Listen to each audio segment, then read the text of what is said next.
These are the Brum Takes In interviews. I'm Stuart Language and I'm here with Karen Newman, who's Director of Brum, Birmingham Open Media. Hello, Karen. Hi, Stuart.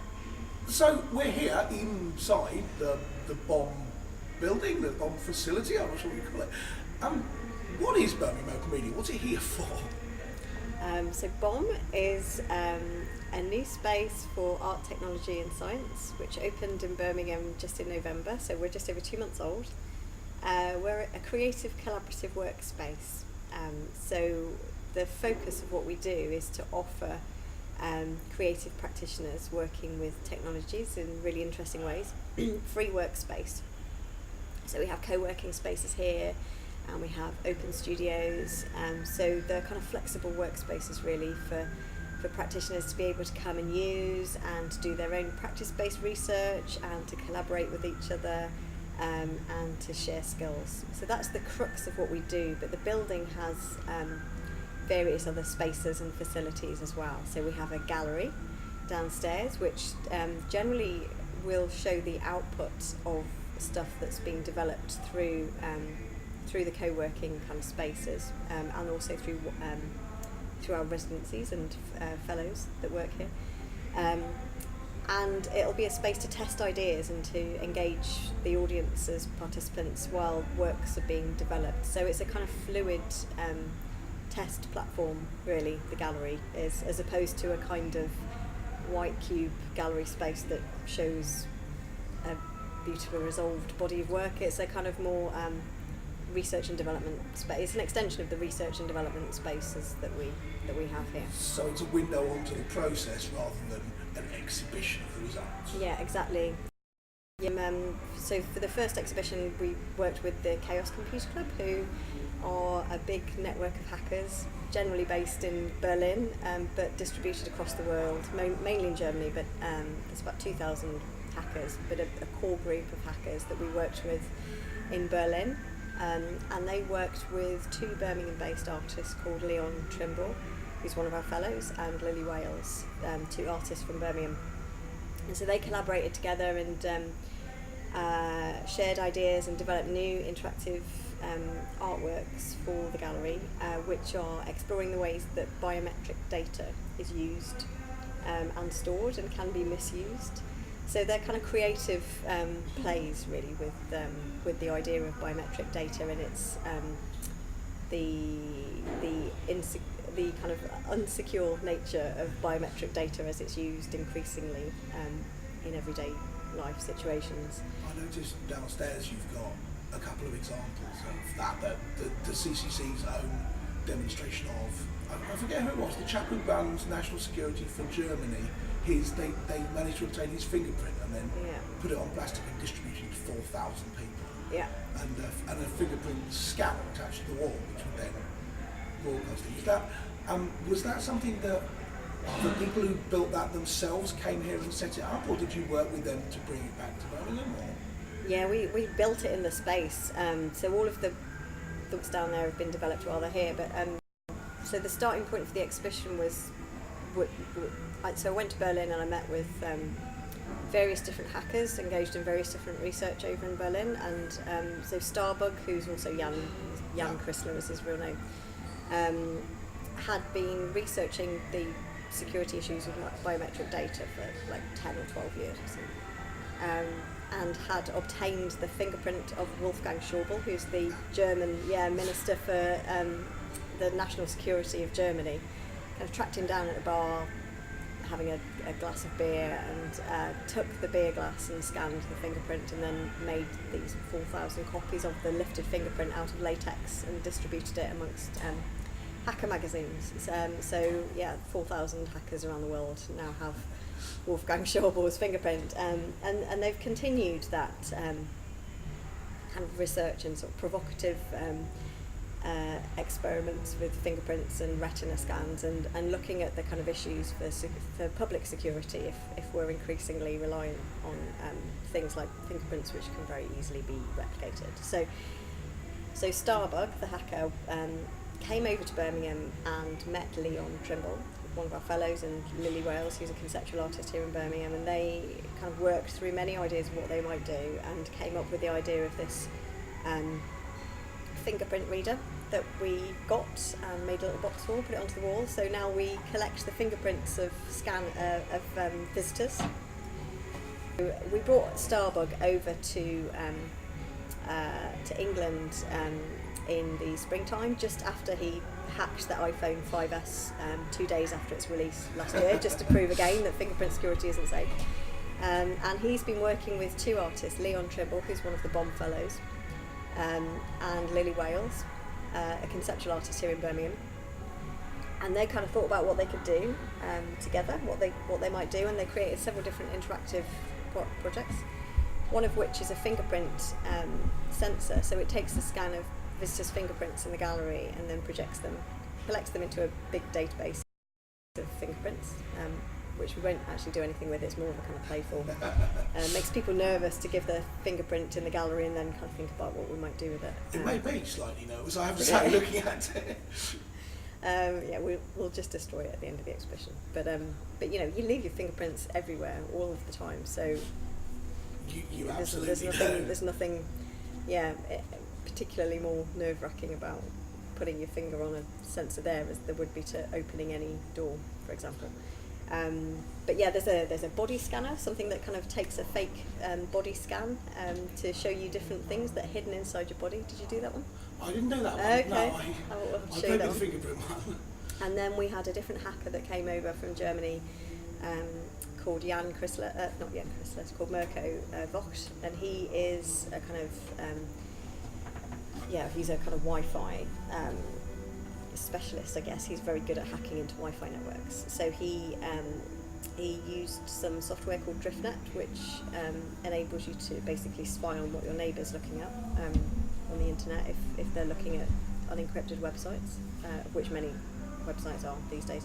So we created this this sort of diversion to our router, which means that we can see if everyone's looking at a particular Wi-Fi network when they're in Bonn, then we can see what images they're looking at while they're in the building, and the Wi-Fi will pull images from all of the different unencrypted websites and refresh that folder so we can have a little sample of what people were looking at while they were inside the building yesterday. So they're just kind of playful takes on that, really. Lily Wales also kind of was talking to another hacker called Thorsten Schroeder, who has been looking at the sort of software issues of the software that governments and secret agents use to monitor suspect computers and upload to computers, which actually leave those computers open to attack.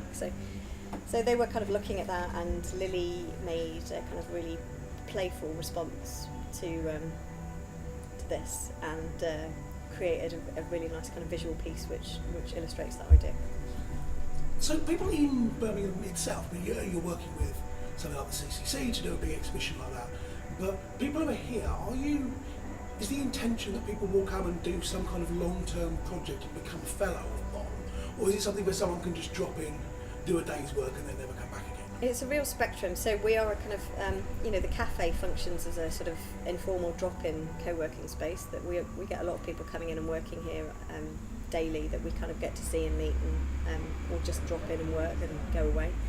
And then we have residencies, so people that come generally between 3 and 6 months to work on a particular project or a particular period of time, and they could be someone working with creative technologies, or they could be artists, or they could be security researchers, or any of the above, or maybe we even have a young bio artist, Laurie Ramsell, who's coming to work with us soon, so that's really exciting. And then we have the fellows, so we have 10 fellows who are invited, who will spend a year based at Brum doing their own practice-based research and using the co-working space to just do their thing, but also to broker networks for Brum and to kind of tap us into other kind of things that are going on around and about. So yeah, the people engage in different ways. Fellows are here for a year, R&D residencies for 3 to 6 months, and then there's kind of the just general people coming and going through the building. And was Brum your idea? Yeah. It's great. What gave you the idea? What encouraged you to set this kind of thing up? So I moved down from Liverpool about 2 years ago with the idea of starting up a space for art and technology, and then spent some time doing some R&D and looking at what interesting people were doing in the city, and what the opportunities were for a new space and a new critical programme looking at art and technology, and then kind of thought about the potential to open that up to science as well. So it was a kind of evolution. It wasn't like I just got out of bed one morning and thought, I'm going to set up Brum. And it's, it took a while to kind of figure out exactly what it was, but it's really grown out of getting to know Birmingham and Birmingham's history as a really interesting centre for production and innovation, and thinking about that context and what interesting things are happening now. So yeah, it's been a gradual process. We're seeing a whole bunch of this kind of, I don't know what you describe it as, community-based activity going on in the city. I mean, you've got Brum set up, you've got Impact Hub which just set up in Digbeth, things like TEDx Birmingham and so on.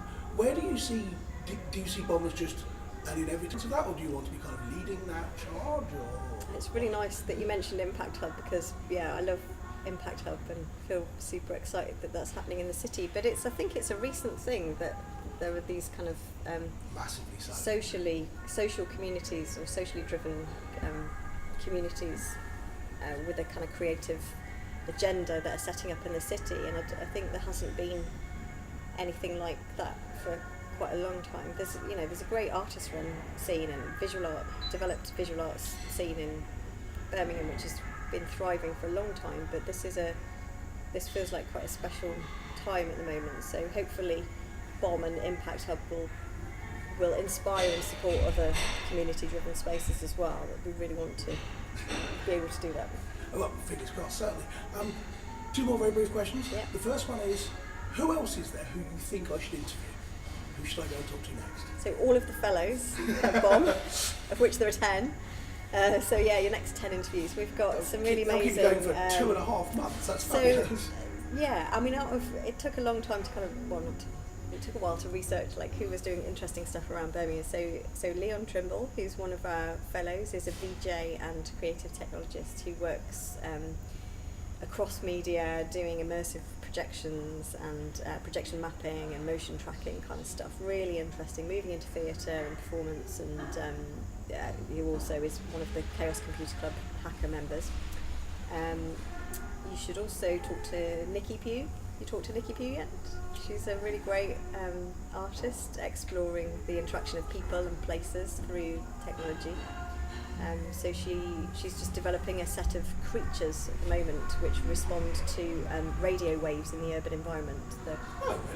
They're these kind of sculptural forms that people wear and move through the city, and they react to how far away the creatures get from each other, and how how the buildings are built up and interfere with radio signals. Oh, that's cool.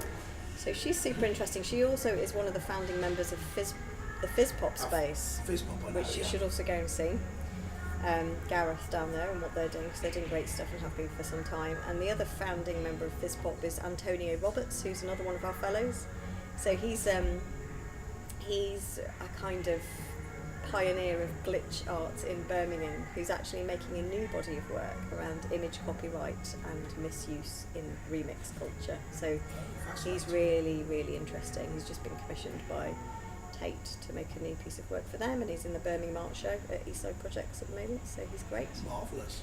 We've got Melissa Grant, who's another of our fellows. She's a biochemist who's been doing blue skies research for years. She's got an official role at Birmingham University School of Dentistry, but she's also done crazy projects working with NASA to send bacteria up to space and see how it reacts to the Earth's atmosphere when it comes back down. So yeah, there's a whole interesting...